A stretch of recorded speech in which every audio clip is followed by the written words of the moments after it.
नमस्कार, स्वागत है आपका एसटीबी में। मैं हूं दिनेश भोगल और अब आप मेरे साथ देखेंगे एसटीबी की प्रस्तुति हमीरपुर आज।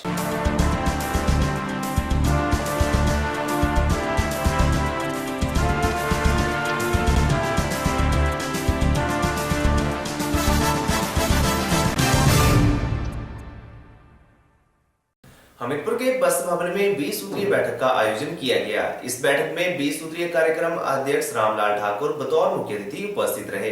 बैठक में जहां सरकारी स्कीमों के बारे में विस्तृत चर्चा की गई, तो वहीं दूसरी ओर जिला के विभिन्न कामों को स्वीकृत धनराशि का भी ब्यौरा लिया गया।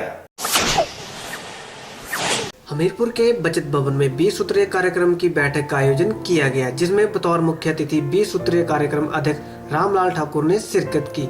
इस अवसर पर एएसपी शिव कुमार शर्मा, जिला अध्यक्ष कांग्रेस नरेश ठाकुर भी मौजूद रहे। बैठक में मुख्य अतिथि के द्वारा अधिकारियों के नदारद रहने पर कड़ा ऐतराज जताया गया और सरकारी स्कीमों का कुछ एक अधिकारियों को जानकारी न होने पर खूब क्लास भी ली गयी। मुख्य अतिथि रामलाल ठाकुर ने कहा कि केंद्र सरकार की स्कीमों को प्रदेश में ग्रहण लगा हुआ है और इसके लिए प्रदेश को परेशानियां झेलनी पड़ रही है। कुछ एब्सेंट थे। मैंने कहा कि भाई कईयों ने कहा कि जैसे डिप्टी कमिश्नर साहब कल ही ज्वाइन किए, तो शिमला में मीटिंग थी, वो वहाँ पे गए हैं। ऐसे ही एक अधिकारी को कोर्ट के केस में गए थे। लेकिन ओवरऑल जो है 2-3 डिपार्टमेंट ऐसे थे जिन्होंने रिस्पॉन्सिबिलिटी दूसरों के ऊपर जो है डाली है, और उसमें जो है वो उनके दूसरे सहयोगी आए हैं, लेकिन खुद जो है वो नहीं आ पाए। मैंने कहा कि इम्पॉर्टेंट मीटिंग्स हैं, तो उसमें अगर मान लो जिला के अधिकारी नहीं आएंगे और जो जिला के जो टॉप बॉसेस हैं डिपार्टमेंट के वो नहीं आएंगे, तो मैं नहीं सोचता कि वो अपने काम से न्याय कर रहे हैं। सेना भर्ती कार्यालय हमीरपुर के निदेशक कर्नल कुशवाहा ने बताया कि जनवरी माह में आयोजित सेना भर्ती में योग्य पाए गए उम्मीदवारों की सामान्य प्रवेश परीक्षा 28 फरवरी को बहुतनिकी कॉलेज बड़ू में आयोजित की जाएगी। सेना भर्ती कार्यालय कार्यकारी निदेशक ने जानकारी देते हुए बताया कि राजकीय बहुतकनीकी संस्थान बड़ू के खेल मैदान में उन्ना, बिलासपुर, हमीरपुर, लाहौल स्पीति, गोरखा, हरियाणा, हिमाचल प्रदेश और यूटी चंडीगढ़ के सेवानिवृत्त जेसीओ के लिए 23 जनवरी से 30 जनवरी तक आयोजित भर्ती रैली में शामिल उम्मीदवार जो मिलिट्री हॉस्पिटल जालंधर कैंट में फिट पाए गए हैं, उन उम्मीदवारों के लिए सामान्य प्रवेश परीक्षा 28 फरवरी को गवर्नमेंट पॉलिटेक्निकल कॉलेज बड़ू में आयोजित होगी। उन्होंने उम्मीदवारों से आह्वान किया है कि वे 28 फरवरी को प्रातः 5 बजे संबंधित परीक्षा के लिए परीक्षा स्थल पर पहुंचना सुनिश्चित करें। हमीरपुर के सुप्रसिद्ध मंदिर गसूरता महादेव में श्री महाशिव पुराण कथा का आयोजन किया जा रहा है। यह शिव पुराण कथा 1 मार्च तक चलेगी। वहीं इसके दौरान भंडारे का आयोजन भी किया जाएगा।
ठाकुर, प्रधान महादेव मंदिर विकास कमेटी कसोता। बंधुओं, आपको पता ही है कि 22 फरवरी से 1 मार्च तक इस मंदिर में महाशिवपुराण का आयोजन किया जा रहा है। उसके उपरांत इस महाशिवरात्रि जो भारतवर्ष का भोलेनाथ का सबसे बड़ा पर्व होता है, उसकी तैयारी की जा रही है। उसके लिए हम कलाकार श्री धीरज शर्मा जी, हिमाचल प्रदेश के जो कलाकार हैं, उनको बुलाया जा रहा है तथा जो 8 मार्च को यहाँ पे महाभंडारा होता है, जिसमें लगभग 10-11 क्विंटल चावल लगते हैं। तो सभी से मेरा निवेदन है कि इस शिवरात्रि के भंडारे को अवश्य कसोता महादेव में पहुँचें। इसके अलावा जो मुख्य निर्माण किया जाएगा गौशाला के लिए, माननीय मुख्यमंत्री जी ने 20 लाख विकास में जन सहयोग के लिए घोषणा की है तथा 10 लाख रुपया जो नीचे हमारा सरोवर है, जिसमें हजारों लोग डुबकी लगाते हैं, उसके लिए दिया है। उसके लिए हिमाचल प्रदेश के मुख्यमंत्री का बहुत धन्यवाद तथा सभी इलाका वासियों व हमीरपुर की जनता से अनुरोध करता हूं कि वे महाशिवरात्रि के पर्व को कसोता महादेव में आकर के मनाएं। धन्यवाद। हमीरपुर आज के इस अंक में फिलहाल इतना ही। अब मुझे दें इजाजत और आप बने रहें STV के साथ। नमस्कार।